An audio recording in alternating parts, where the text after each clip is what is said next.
ಮೊದಲ ಸ್ವಾತಂತ್ರ್ಯ ಸಂಗ್ರಾಮಕ್ಕೂ 25 ವರ್ಷಗಳಿಗೂ ಹಿಂದೆ ದಕ್ಷಿಣ ಕನ್ನಡದಲ್ಲಿ ನಡೆದ ರೈತ ಬಂಡಾಯದಲ್ಲಿ ಬ್ರಿಟಿಷರ ವಿರುದ್ಧ ಹೋರಾಡಿ ಹುತಾತ್ಮರಾದ ಉಪ್ಪಿನಂಗಡಿಯ ಮಂಜ ವೈದ್ಯ ಅವರ ಹೆಸರನ್ನು ಶಾಶ್ವತವಾಗಿ ನೆನಪಿನಲ್ಲಿರಿಸುವ ಕುರಿತು ಉಪ್ಪಿನಂಗಡಿ ವೃತ್ತದಲ್ಲಿ ಪ್ರತಿಮೆ ಮತ್ತು ರಸ್ತೆಗೆ ಮಂಜ ವೈದ್ಯ ಅವರ ಹೆಸರನ್ನು ನಾಮಕರಣ ಮಾಡಲಾಗುವುದು ಎಂದು ಅಶೋಕ್ ಕುಮಾರ್ ರೈ ಅವರು ಹೇಳಿದ್ದಾರೆ. ಇವರು ಮೇ 27ರಂದು ಮಂಜ ವೈದ್ಯ ಅವರ ಹುತಾತ್ಮ ದಿನದಂದು ಸುದ್ದಿಗೋಷ್ಠಿಯಲ್ಲಿ ಘೋಷಣೆ ಮಾಡಿದ್ದಾರೆ. ಇದರ ಜೊತೆಯಲ್ಲೇ ಶ್ರೀ ಕ್ಷೇತ್ರ ಗೆಜ್ಜೆಗಿರಿಯಲು ಪ್ರತಿಮೆ ಅನಾವರಣ ಮಾಡುವ ಕುರಿತು ಆಲೋಚನೆ ಮಾಡಲಾಗಿದೆ ಎಂದು ಅವರು ತಿಳಿಸಿದ್ದಾರೆ.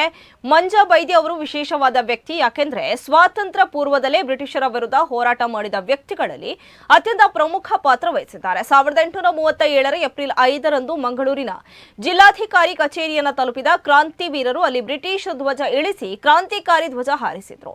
13 ದಿನಗಳ ಕಾಲ ದಕ್ಷಿಣ ಕನ್ನಡ ಬ್ರಿಟಿಷ್ ಮುಕ್ತವಾಗಿತ್ತು ಎಂದು ಅವರ ಹೋರಾಟವನ್ನು ನೆನಪಿಸಿಕೊಂಡಿದ್ದಾರೆ. ಇನ್ನು ಈ ಸುದ್ದಿಗೋಷ್ಠಿಯಲ್ಲಿ ಪುತ್ತೂರು ಬ್ಲಾಕ್ ಕಾಂಗ್ರೆಸ್ ಅಧ್ಯಕ್ಷ ಕೃಷ್ಣ ಪ್ರಸಾದ್ ಆಳ್ವ, ವಿಟ್ಲ ಬ್ಲಾಕ್ ಅಧ್ಯಕ್ಷ ಪದ್ಮನಾಭ ಪೂಜಾರಿ, ಪಕ್ಷದ ಹಿರಿಯ ಮುಖಂಡರಾದ ಎಂಎಸ್ ಮಹಮ್ಮದ್ ಉಪಸ್ಥಿತರಿದ್ದರು.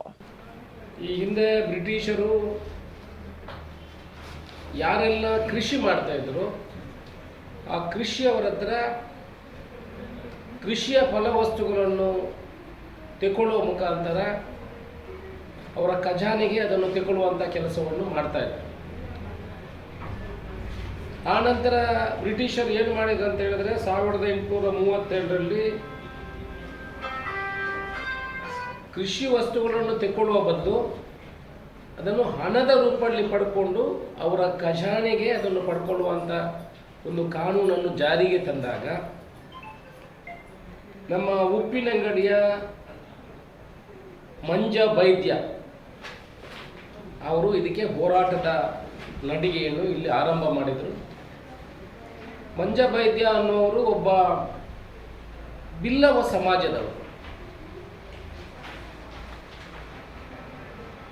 ಸ್ವಾತಂತ್ರ್ಯ ಬರುವ ಮೊದಲೇ ಬ್ರಿಟಿಷರ ಈ ಏನು ಕಾನೂನು ತಂದಿದ್ದಾರೆ ಅದರ ವಿರುದ್ಧ ಹೋರಾಟ ಮಾಡುವವರು, ಹಿಂದೆ ಖಜಾನೆಯಲ್ಲಿ ಕೆಲಸ ಮಾಡ್ತಾ ಇದ್ದವರು, ಇಂಗ್ಲಿಷ್ ಕೂಡ ಮಾತನಾಡಲಿಕ್ಕೆ ಬಲ್ಲವರಾಗಿದ್ದರು. ಅವರ ಇವತ್ತು ಮೇ 27ರಂದು ಅವರು ಹುತಾತ್ಮರಾದ ದಿನ.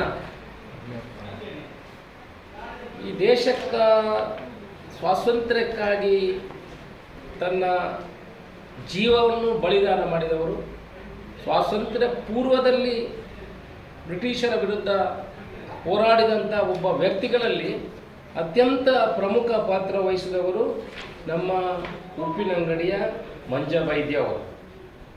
ನಮ್ಮ ಪುತ್ತೂರು ವಿಧಾನಸಭಾ ಕ್ಷೇತ್ರದಲ್ಲೂ ಕೂಡ ಮಂಜ ವೈದ್ಯರ ಒಂದು ಪ್ರತಿಮೆಯನ್ನು ಮಾಡಬೇಕು ಅಂತ ನಮ್ಮ ಕನಸಿದೆ. ಯಾವುದಾದ್ರೂ ಅವಕಾಶಗಳಿದ್ದರೆ ಒಳ್ಳೆಯ ರಸ್ತೆಗಳಿಗೆ ಅವರ ಹೆಸರು ಇಡಬೇಕು ಅಂತ ನಮ್ಮ ಕನಸಿದೆ. ಇವತ್ತೇನು ಗೆಜ್ಜೆಗಿರಿಯಲ್ಲಿ ದೊಡ್ಡ ಬಿಲ್ಲವರ ದೊಡ್ಡ ಅಲ್ಲಿ ಒಂದು ಕ್ಷೇತ್ರ ಇದೆ. ಮುಂದಿನ ದಿವಸಗಳಲ್ಲಿ ಅಲ್ಲಿ ಅವರ ಹತ್ರ ಅನುಮತಿಯನ್ನು ಪಡ್ಕೊಂಡು ಅಲ್ಲಿಯ ಜನರನ್ನೆಲ್ಲ ಸೇರಿಸಿ, ಧರ್ಮದವರನ್ನು ಕೂಡ ಅವರನ್ನು ಸೇರಿಸಿಕೊಂಡು ನಾವು ಅಲ್ಲಿ ಮಂಜ ವೈದ್ಯನ ಹೆಸರಲ್ಲಿ ಅವರ ಒಂದು ಪ್ರತಿಮೆಯನ್ನು ಅಲ್ಲಿ ಪ್ರತಿಷ್ಠಾಪನೆ ಮಾಡುವಂಥ ಆಲೋಚನೆಯಲ್ಲಿ ಇದ್ದೇವೆ.